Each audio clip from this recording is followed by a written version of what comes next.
There is a quiet power in becoming the kind of person others fear losing. Not because you manipulate, not because you chase, but because you have built something within yourself so solid, so luminous, so deeply rooted in self-respect, that your presence feels like a privilege and your absence an ache. This video is not about tricks. It is not about playing games. It is about transformation, from seeking to attracting, from bending to standing tall, from insecurity to inner sovereignty. If you've ever found yourself overgiving, over-explaining, or overstaying in situations where you were barely seen, this is your call to rise. Stoicism teaches us that control over others is an illusion. But mastery over ourselves, that is freedom. And freedom is magnetic. So if you're ready to become the one they think about when they can't sleep, the one whose silence speaks volumes, the one they're afraid to lose, not because of fear, but because of reverence, then stay with me. And before we dive in, take a moment to support this journey of growth. If this resonates with you already, gently tap that like button. Subscribe if you haven't, because this space is yours too. And share this with someone who might need to remember their worth. Let's begin. Chapter 1. Set unshakable standards. You teach people how to treat you by what you tolerate. That one simple truth has toppled empires of insecurity and rebuilt thrones of self-worth. Unshakable standards are not about being demanding or rigid. They are about knowing, deep in your bones, what is sacred. What you allow into your life becomes the architecture of your inner peace or the erosion of it. So choose wisely. Most people mistake preferences for standards. They say, I prefer honesty, yet stay with liars. They say, I value respect, yet laugh off disrespect to avoid conflict. But true standards are not spoken. They are enforced, quietly, consistently, even when it's inconvenient. Especially when it's inconvenient. A person with standards doesn't need to raise their voice. Their energy does the speaking. It says, I don't beg. I don't chase. I don't bargain for the bare minimum. I am not impressed by empty gestures or inconsistent affection. I am calm, not because I am passive, but because I am clear. This clarity is intimidating to the wrong people and intoxicating to the right ones. Setting standards begins within. What time do you give yourself? What content do you consume? What do you allow in your space, your body, your thoughts? If you tolerate chaos inside, you'll attract chaos outside. If you betray yourself quietly, you'll tolerate betrayal loudly. Many try to set standards for how others treat them, without setting standards for how they treat themselves. That's why it crumbles. Self-respect is not just a principle. It's a practice, and it's built in the smallest of moments. Getting up when you said you would, leaving that message on read when it disrespects your energy, saying no when every part of you wants to people please. There is a sacred discomfort in honoring your standards. You will lose people. You will feel alone. But that loneliness is not punishment. It's purification. It's the clearing of space for something better, something aligned. And here's the paradox. The more you raise your standards, the more magnetic you become. Why?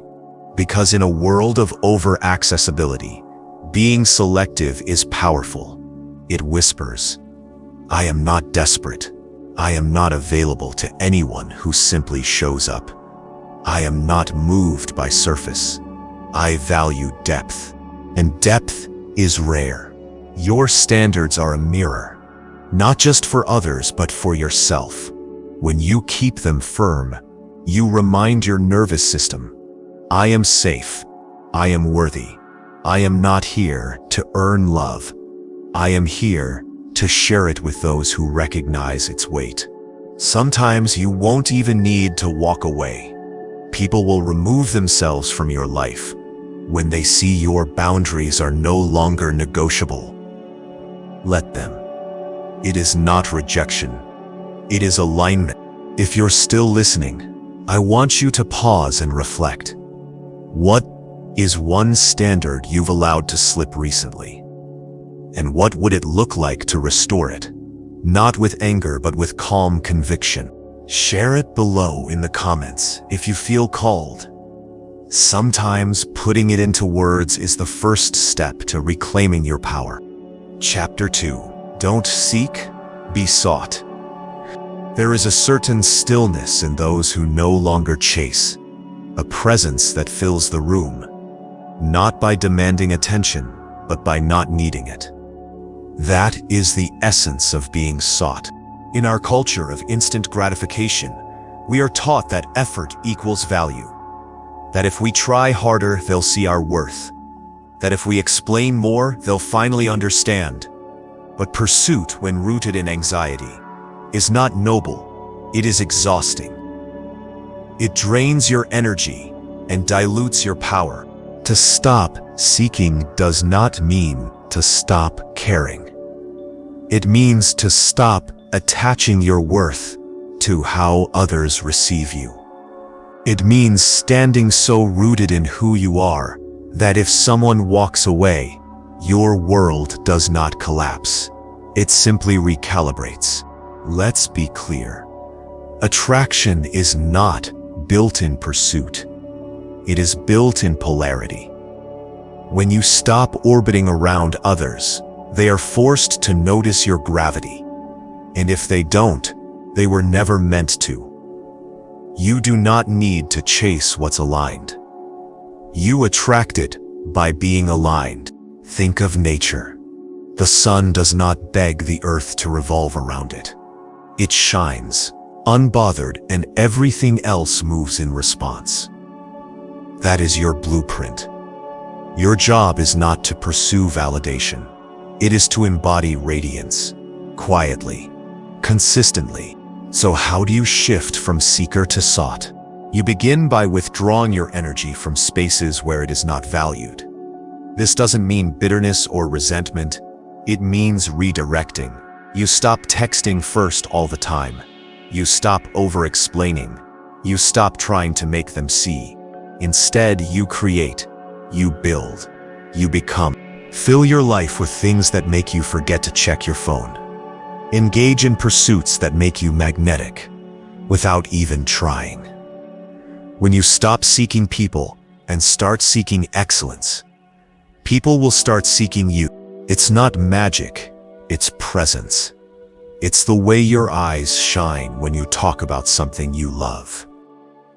It's the calm in your voice when you know you're not auditioning for affection. It's the unapologetic way you take up space, not to impress, but simply because you belong. People feel when you've stopped chasing. Your silence grows louder than your words. Your absence becomes a presence of its own. And the right ones, they lean in. They wonder. They remember. Not because you manipulated, but because you returned home to yourself.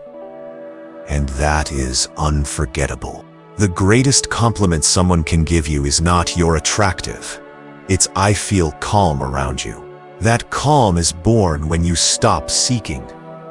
When your joy becomes self-generated. When your validation no longer depends on replies but on alignment. Many fear this shift. They worry it will make them lose people. And they're right. It will. But only those who were drawn to your wounds, not your worth. When you stop seeking, your world shrinks, but it deepens. And what enters your orbit now will feel earned, not begged for. So I'll ask you this. When was the last time you let someone come to you without filling the space with noise, overthinking, or effort? If you feel brave, write about it below. Tell me how it felt. Or tell me how you're going to change it. Sometimes declaring the shift is the beginning of it. Chapter 3. Radiate calm strength. True strength does not roar. It does not flex or perform. It does not feel the need to dominate a room or prove a point. The kind of strength that lingers long after you're gone is the kind that is rooted in stillness. Calm strength is not the absence of emotion. It is the mastery of it. It is the ability to feel deeply without becoming unmoored. It is not cold, but grounded, not aloof, but composed. It does not rush to respond. It does not tremble in the presence of pressure. Instead, it watches, breathes, and moves with precision. To radiate calm strength is to walk into a room and not need anything from it. Your posture is upright, your breath is steady, and your presence is magnetic. Not because you're trying to be impressive, but because you are at peace with yourself. We live in a world that glorifies noise, but it is composure that people remember. The one who listens more than they speak. The one who does not rise to bait. The one who, when conflict arises, lowers their voice instead of raising it. That is the person others instinctively turn to when chaos hits. Calm strength is also restraint, not repression, but the conscious choice to conserve your energy for what truly matters. It's refusing to be reactive. When someone tries to provoke you, you don't flinch. Not because you're numb, but because you know your power isn't up for auction. This energy is incredibly attractive, because most people deep down are overwhelmed. They are anxious, fragmented, overstimulated. And when they encounter someone who is grounded, who breathes slowly, who moves deliberately, who listens fully, it feels like shelter, like sanctuary. But calm strength must be built. It is not inherited. It is forged, in silence, in solitude, in the long moments when you want to retaliate. But choose reflection. When your heart races but you return to your breath. When you're tempted to prove but instead you pause. It begins with your inner world. What are you feeding your mind each day? Are you constantly consuming stimulation? Or are you creating space for stillness? Calm strength grows in the quiet moments. When you wake up early and stretch in the dark, when you go on walks with no destination, when you sit with discomfort and do not reach for distraction. It grows when you stop explaining yourself to those committed to misunderstanding you. When you stop trying to fix things that were never yours to mend. When you understand that not every storm deserves your thunder. This does not mean you become passive. Calm strength is not weakness. It is simply the refusal to leak power. It is choosing precision over chaos, direction over drama, stillness over frenzy. You don't need to argue. You don't need to convince. You don't need to win battles that are beneath your standards. You simply stay rooted, and people begin to feel your weight. They feel it when you walk away without burning bridges.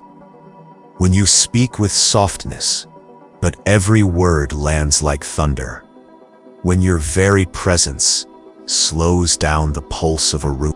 This strength is what people fear losing. Not because you control them, but because your steadiness becomes a mirror.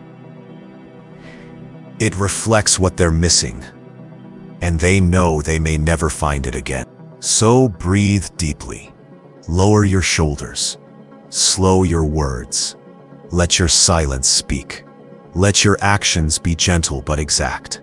And if you've ever experienced that kind of grounded presence from someone, a mentor, a partner, a friend, write about it below. What did it feel like? What stayed with you? Or if you're becoming that person yourself, tell me what you're doing to build your calm strength day by day. Chapter 4. Stir the art of mystery. We are drawn to what we do not fully understand. That which is slightly veiled, slightly out of reach, slightly undefined, holds power. And in a world addicted to oversharing, mystery has become rare, which is precisely why it is so magnetic. To master the art of mystery is not to be manipulative.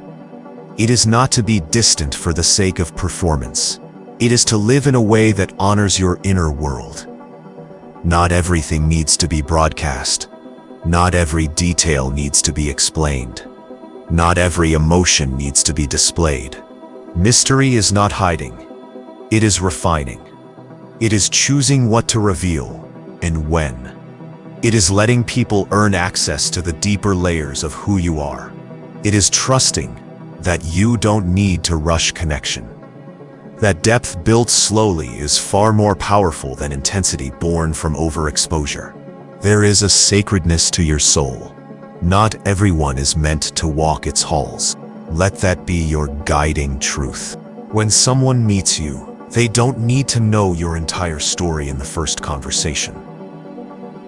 Let your presence speak more than your words. Let your silence hold weight. Let your smile spark questions. And let your eyes tell a story no one else knows. This doesn't mean being cold or withholding. It means staying rooted in yourself. It means knowing that you are not defined by your trauma, your history, or your social media. It means keeping parts of yourself sacred, not because you're hiding, but because you're whole. Mystery also means unpredictability, not chaos, but depth. Don't always be the first to reply. Don't always be available. Don't always share your every thought. Let there be pauses. Let people wonder where you've gone and what you're building. Routine kills desire. Predictability kills tension. A little distance is not a punishment. It is the space where curiosity grows. When you speak, speak with intention. When you disappear, do it with purpose. When you show up again, bring something new, a fresh insight, a new passion, a different energy. Let people feel that being around you is never stagnant. Let them see that your story is always unfolding. This requires self-possession. You must become your own favorite mystery, not waiting for others to fill your silence with meaning, but filling your life with meaning yourself. Read books no one knows you're reading. Take walks alone and notice things you've never seen. Travel, even if only in your imagination. Dream, even if it's just for your own heart. Become interesting to yourself, and you will never need to prove anything to anyone. People are not afraid of losing what is common. They are afraid of losing what is rare, layered, and alive. And mystery is alive. It breathes. It evolves. It never stays still for too long. You want them to miss you? Don't always be available. Don't always explain. Let there be pauses in the rhythm. Let them sit with the echo of your presence. Let them wonder. If you're always revealing, always sharing, always explaining, there is no space for longing. And longing is what keeps people connected in absence. The art of mystery is the art of restraint. Say less, reveal with purpose. Let silence do the seduction. Let absence do the speaking, and let depth do the work. Now pause. Reflect on your own presence. Are you giving too much, too soon? Are you diluting your depth by over-explaining your soul? If so, reclaim your mystery. Start small. Withhold just a little. Let people come closer with curiosity, not obligation. And if you've ever found yourself captivated by someone who didn't try to be mysterious but simply was, write about it in the comments. What drew you in? What made you stay? Or tell me, what's one thing you've decided to keep sacred for yourself moving forward? Chapter 5. Be fulfilled without them. Need is loud. Fulfillment is quiet. And the most magnetic people in this world, the ones who linger in the minds of others long after they've walked away, are not those who give the most or do the most. They are those who need the least. To become the person they're afraid to lose, you must first become the person who doesn't need them to feel whole. This is not about detachment for the sake of ego. It is not about pretending you don't care. It is about building a life so rich, so nourishing, so undeniably yours, that whether someone stays or goes, your joy remains intact. Fulfillment is not something we find in others. It's something we uncover within ourselves, then bring into connection, not to complete it, but to elevate it. Many people confuse chemistry with compatibility, or attraction with alignment. But the truth is, the most intoxicating bond you will ever have is with your own existence. When you wake up grateful for the quiet moments, when you feel lit up by a pursuit no one else even knows about, when your peace becomes your baseline, not something you borrow from others, but something you create on your own. That is the foundation. That is where you begin. Ask yourself honestly, if they walked away tomorrow, would your identity collapse? If so, then you have not built a life, they have become your life. And that imbalance will always create anxiety. The moment your fulfillment depends on someone else's attention, you are no longer in control. You are orbiting, waiting, shrinking. But when you're fulfilled without them, something extraordinary happens. You show up in relationships, not to extract, but to extend, not to seek validation, but to offer presence, not to demand attention, but to share stillness. You move from a place of calm, not need, from expansion, not desperation. You start becoming the one who doesn't text out of boredom or insecurity. You're busy building. You're busy becoming. You're busy tending to the garden of your own soul. And ironically, it is that self-sufficiency that makes people crave your presence. Because fulfillment is not static. It radiates. It pours out of you when you're in love with your life. It's in the way you carry yourself after a morning routine that no one witnessed. It's in the spark in your eyes when you talk about something that lights you up. It's in the contentment you feel while sipping coffee alone, without scrolling, without searching. Fulfillment makes you less reactive. When someone pulls away, you don't panic. You don't chase. You return to your practices. You return to your path. You trust that what's meant for you won't need to be forced. And that faith, that stillness, sends a powerful message. I am not here to cling. I am here to connect. Think of the people who have impacted you the most.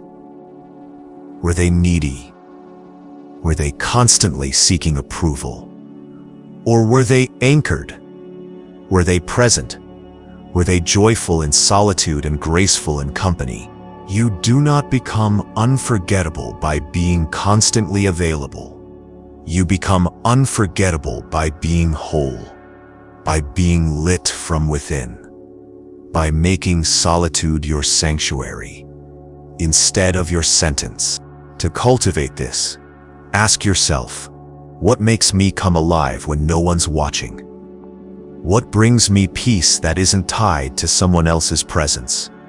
Where do I feel the most like myself? Then do those things, often, repeatedly, even if they're small, especially if they're small. Journal at sunrise. Cook your favorite meal slowly. Dance in your room like a fool. Study something just because it fascinates you. Turn your routines into rituals. Turn your solitude into sacred space. Eventually, your life becomes art, And those who step into your world can feel that you don't need them there, but that their presence is still welcome. That's rare. That's powerful. And it makes people lean in, not because they're your only source of joy, but because your joy is so rich, so self-generated, that they want to taste it. So I'll ask you, gently, honestly, what does fulfillment look like for you without them? Without the replies, without the validation, without the attention? If you're willing, write it in the comments. Share a moment, a habit, or a ritual that connects you to yourself. Because when others see you fulfilled alone, they begin to understand that loving you is not an obligation, it's an honor. Chapter 6. Leave emotional breadcrumbs. Not every truth must be shouted. Not every feeling needs to be announced. Sometimes, the most powerful way to connect is to hint, to leave traces, echoes, glimpses of something deeper. This is the art of emotional breadcrumbs. In a world of oversharing, where vulnerability is often confused with emotional dumping, restraint becomes a form of elegance, and mystery, when combined with subtle intimacy, becomes a form of elegance. And mystery, when combined with subtle intimacy, becomes unforgettable. To leave emotional breadcrumbs is not to play games. It's to allow space, to create tension, to let your feelings breathe in the in-between. You don't have to spill your heart to be honest. You don't have to explain everything to be understood. Sometimes it's a single sentence, a glance, a pause, a carefully chosen word. Something that lingers. People remember how you made them feel, not necessarily what you told them.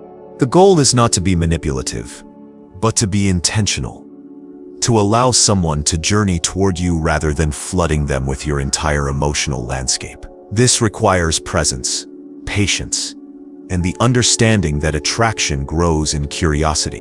Think of it like this. If you hand someone a completed puzzle, it becomes a picture.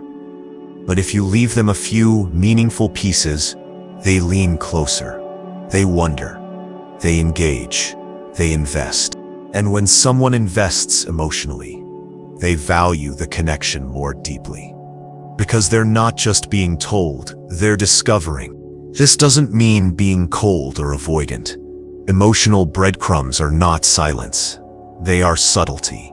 They are the quiet ways you express care without collapsing into emotional urgency. They are the handwritten note instead of a long explanation, the brief message at the right moment, the voice that says, "I see you," without saying everything. To master this, you must learn the art of feeling fully while communicating strategically. You allow emotions to exist, but you don't let them control your pacing. You move deliberately. You speak with rhythm. You pause, not to withhold, but to let things land. Breadcrumbs also allow the other person to step forward. When you leave space, you see who fills it. You see who follows the trail, who asks questions, who leans in. It's a natural filter. Those who are truly interested will move closer. Those who are not will drift. And that's information. That's clarity. When someone feels like they're discovering you slowly, they begin to treasure the experience. You are not another screen to scroll through. You are a world to explore. This is why so many rush into emotional connection and end up feeling used or unseen. They reveal too much, too fast. They hand over their inner world to someone who hasn't earned the key. Instead, let them earn it, bit by bit, not out of pride, but out of self-respect. Your soul is not a casual transaction. It is sacred terrain. Breadcrumbs also create moments. Moments that can't be forced or faked. the slightly too long eye contact, the message that arrives just as they were thinking of you. The voice note that says everything and nothing at once. And when you withdraw again, calmly, gracefully, it leaves an echo. It says, I am not gone, but I am not here to be consumed. I am to be met. This requires emotional discipline. You must resist the urge to overshare when you're feeling insecure. You must learn to self-soothe. You must trust that depth does not need to rush. That presence, not pressure, builds intimacy. And above all, you must learn to enjoy the journey of emotional pacing, the slow unfolding, the pauses, the art of seduction. Not as performance, but as authenticity wrapped in restraint. If you've ever experienced a connection where someone revealed just enough to keep you wondering, but never so much that it became dull, reflect on it below. What was it about their presence that kept you drawn in? Or, if you're learning to leave emotional breadcrumbs yourself, tell me how you're practicing it. Maybe it's a phrase you say, a new habit of waiting before responding, a shift in how you show care without overexposure. Your story might be the breadcrumbs someone else needed today. Chapter 7. Lead with presence. You don't lead by force. You don't lead by shouting. You don't even lead by being right. You lead by presence. Presence is not just being physically near someone. It's being emotionally available without flooding, mentally engaged without clinging, energetically rooted without overpowering.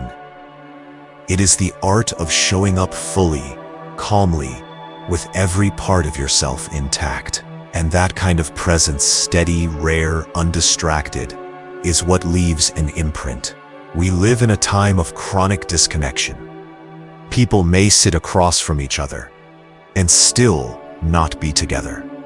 Conversations are split between scrolling and pretending to listen. Eyes dart, thoughts drift. And in that sea of absent interaction, the one who is truly there becomes unforgettable. To lead with presence is to become the still point in a spinning world. It's when someone speaks and you actually hear them, not just their words, but the tremble underneath. It's when you're not looking past them for something better, not checking your phone, not formulating your reply before they've even finished. You are with them entirely, and they feel it. And when someone feels your full attention, not the kind laced with romantic pressure or neediness, but the calm kind, they begin to lean in, they begin to trust, they begin to see you not just as someone to talk to, but someone to follow, to admire, to crave. This is not charisma. It's not charm. It's depth. And it is learned. Presence begins in the body. Before it can be offered to others, it must first be claimed for yourself. Ask yourself, when you're alone, are you truly with you? Or do you flee into distractions, into dopamine, into anything that numbs the stillness? You cannot lead others into calm if you are afraid of your own silence. You cannot hold space for someone else's storm if you panic in your own rain. Presence is built when you sit with your own mind, without judgment. When you become the observer instead of the reactor. When you listen to the chatter inside your head, and instead of running from it, you breathe into it. You greet it like an old friend. And in that greeting, something loosens, something settles. This is where inner authority begins. You stop needing to interrupt. You stop needing to dominate. You stop needing to prove. You become enough. Quietly, fully, and in that enoughness, you become magnetic. To lead with presence is also to lead by example. It means tending to your tone. It means watching your posture. It means noticing when your words are reactionary instead of reflective. It means choosing grace when it would be easier to escalate. It means staying rooted when someone else is spinning. People are starved for that kind of stability. And once they experience it, even once, they remember, because presence is not a performance.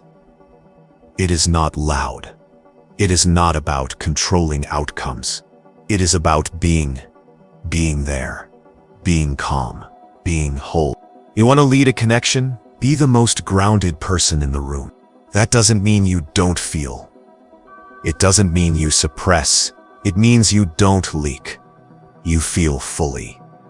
You process wisely. You communicate clearly. You don't try to be impressive. You try to be real. And in doing so, you raise the temperature of the entire conversation.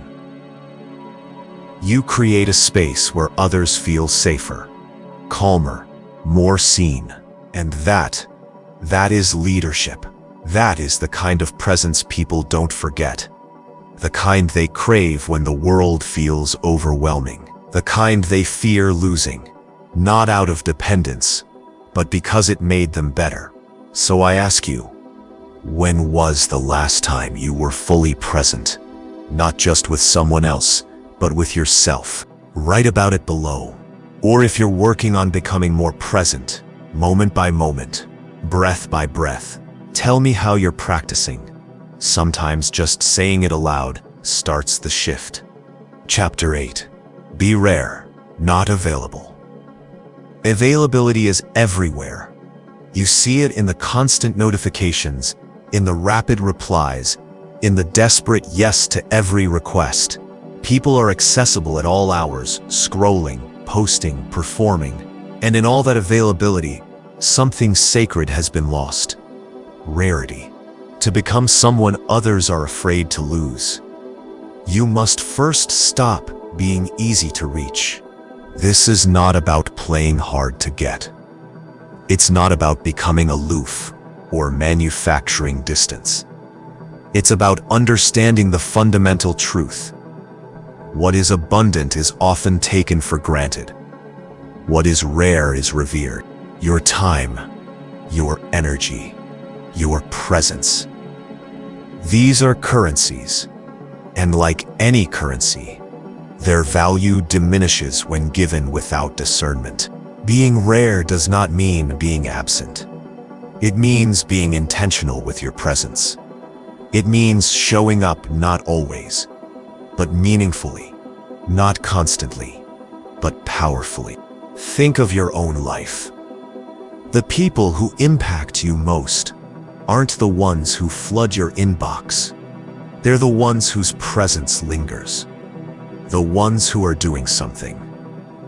Building, creating, living. They're not always around. But when they are, it matters. When you become rare, your absence becomes felt, your presence becomes sought, and your attention becomes honored. But in order to become rare, you must first value your own energy. You must learn to say no. Not from a place of bitterness, but from a place of clarity. Every yes you offer is a choice to not give that time or energy to something else. So choose with care. It begins with boundaries. Boundaries are not walls, they are gates. They do not keep love out. They let the right kind of love in. You are not a resource to be mined. You are not a vending machine of validation. You are a human being with cycles and needs and rhythms. And when you honor those rhythms, others begin to follow your tempo.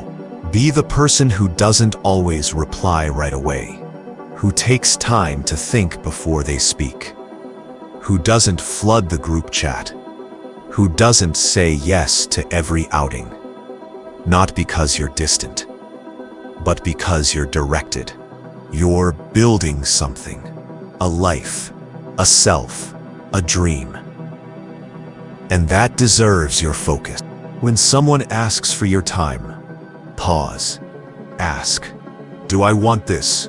Or do I feel obligated? If it's obligation, choose freedom. If it's alignment, choose fully. This shift is subtle, but it reshapes everything. People begin to respect your time more. They lean in when you speak. They watch your silence more closely, because now it means something. Even in relationships, this energy changes everything. You don't have to be glued to someone's side to show love. You just have to be fully there when you're there, and fully elsewhere when you're not. No apologies, no guilt, just clarity. You can be deeply loving without being endlessly accessible, because accessibility can become resentment, and resentment always poisons connection. So be the one who makes others feel lucky when you say yes. Who shows up with presence because you chose to, not because you had to.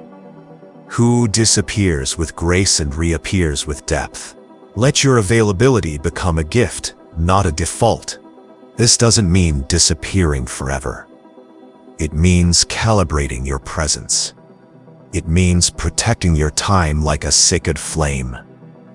It means knowing that your energy is not infinite, and what you give to the world should come from overflow, not obligation.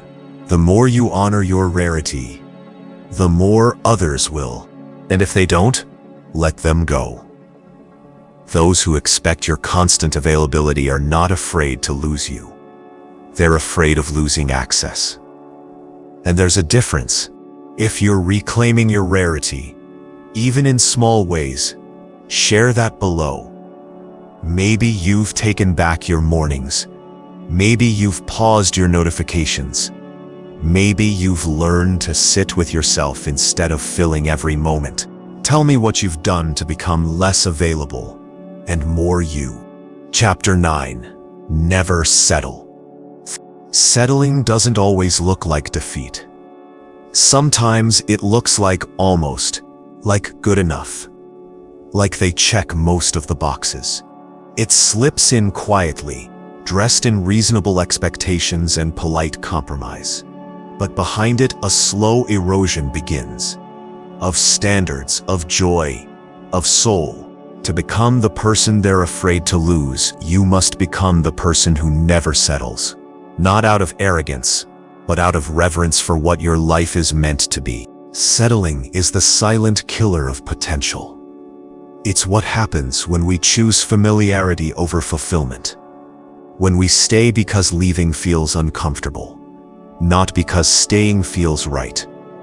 When we shrink because speaking up might break the illusion. When we tolerate behavior that doesn't align with who we're becoming, just to avoid the discomfort of being alone. And here's the truth. Settling rarely feels wrong in the beginning. In fact, it often feels safe, soft, easy. But that ease becomes heaviness. That safety turns into stagnation. That comfort becomes a cage. You weren't born to be lukewarm. You were not designed to walk through life accepting less than your standards just to avoid the sting of absence. And yet so many people settle because they confuse availability with alignment. Just because someone shows up doesn't mean they deserve access. Just because someone wants you doesn't mean they see you. And just because you can build something with someone doesn't mean you should. High standards are not about perfection. They're about integrity. They're about choosing to wait for what resonates with your truth, rather than trying to force chemistry out of convenience. It's about recognizing when something is almost right, but not quite, and being willing to walk away anyway. That willingness is rare. It takes strength to leave when nothing is overtly wrong, but everything is quietly misaligned. It takes discernment to say, I deserve more than just not being mistreated. I deserve to be deeply seen. It takes courage to sit in the silence of space, rather than fill it with noise you've outgrown. But that's where your power lives. In the moments you walk away without closure. In the hours you sit with discomfort instead of running back to what's familiar. In the quiet knowing that your worth is not tied to who stays, but to who respects the standards you hold. And here's what's most overlooked. People sense when you've settled. Even if you smile. Even if you try to convince yourself you're happy. Even if you dress it up in gratitude and not everyone is perfect. Excuses, they feel it. They feel the dullness behind your eyes, the hesitance in your voice, the energy of someone who is here, physically but has already left emotionally. You want to become the one they're afraid to lose? Then don't settle, because nothing is more compelling than someone who chooses truth over convenience. Someone who would rather wait in full solitude than shrink in partial connection. Someone who carries themselves like a whole world and only welcomes those who want to build with them, not just visit when it's easy. And ironically, the more you refuse to settle, the more your world begins to attract what's aligned. Because you've made space for it. You've said no to noise. And the signal finally becomes clear. So take inventory. Ask yourself, where have I settled? Where have I said yes out of fear, not desire? What part of me am I betraying to keep this connection going? If you feel brave, share it below. Let it be a moment of clarity. A declaration of self-respect. Sometimes the most powerful way to shift is to admit, I've settled, but I'm done now. Chapter 10. Always be ready to walk. Nothing is more powerful than someone who can walk away, not out of ego, not out of manipulation, but from quiet certainty, from a place so deeply rooted in self-respect that no amount of affection, potential, or history can hold them hostage in a space that no longer honors their growth. To become the person they're afraid to lose, you must always be ready to leave. This doesn't mean you're cold. It doesn't mean you never commit. It means your identity is not entangled with someone else's presence. It means you're in it because it's right, not because you're too afraid to be alone. Most people stay long past the expiration date of a relationship. They ignore the signs. They silence their intuition. They rationalize disrespect, dismiss inconsistency, and call it being patient. But patience without boundaries is self-abandonment. If someone can sense that you will stay no matter how they show up, your value diminishes in their eyes, not because you are less worthy, but because you are more accessible than you should be. The threat of walking away is not a weapon. It is a standard. It's the invisible line that says, if this no longer aligns with who I am becoming, I will let it go with grace. That kind of energy, clear, calm, unapologetic, is what makes someone unforgettable. Because people respect those who respect themselves. They respect what they can lose. But you cannot bluff this. It must be real. To walk away, you must build a life that doesn't collapse without them. You must have your own routines, your own joy, your own identity. You must pour into yourself daily so that you're never emotionally dependent on someone else to feel whole. You must face the fear of being alone. And not just survive it, but thrive in it. Only then does your presence shift. You're no longer negotiating your worth. You're no longer desperate for reassurance. You are choosing, not clinging. And that choice, that freedom, is what people can't forget. It's in the way you pause before responding to a dismissive tone. It's in the way you don't over-explain when you feel misunderstood. It's in the way you don't argue your value. You embody it. People sense when you can walk. It changes how they treat you. It makes your boundaries sharper. your time more valued, your energy more respected. You don't chase. You don't perform. You offer presence, not permanence. Because permanence is earned, not given by default. Always be ready to walk, and you'll never again stay in something that dilutes you. Even if it hurts, even if you love them, even if they used to be everything. Because your future, your peace, your purpose, they are not up for compromise. Remember, fear makes you cling. Strength lets you release. Let that be your compass. So I'll leave you with this. When was the last time you stayed? When you knew you should have left, or walked when everything in you said stay? If there's a story there, write it in the comments. You never know who might find the strength to walk. Because you did. Conclusion. You don't become the person they're afraid to lose by being perfect. You become it by being real, rooted, disciplined in your standards, soft in your presence, mysterious in your rhythm, magnetic in your solitude, and bold enough to walk away, no matter how tempting it is to stay. This path is not about ego. It's about essence. It's about becoming so deeply connected to who you are that anyone who comes into your life feels your wholeness, not your hunger. You are not here to be chosen by everyone. You are here to be respected by the right ones, the ones who recognize your light and treat it with reverence. And if this message spoke to something in you, if even one sentence echoed with truth, then don't let it sit in silence. Let it breathe. Like the video, share it with someone who might need to hear it. And subscribe if you haven't, because this journey of becoming isn't finished. It's only just beginning. And finally, if you're ready to become the person they are afraid to lose, start by becoming the person you never want to betray. I'll see you in the next one.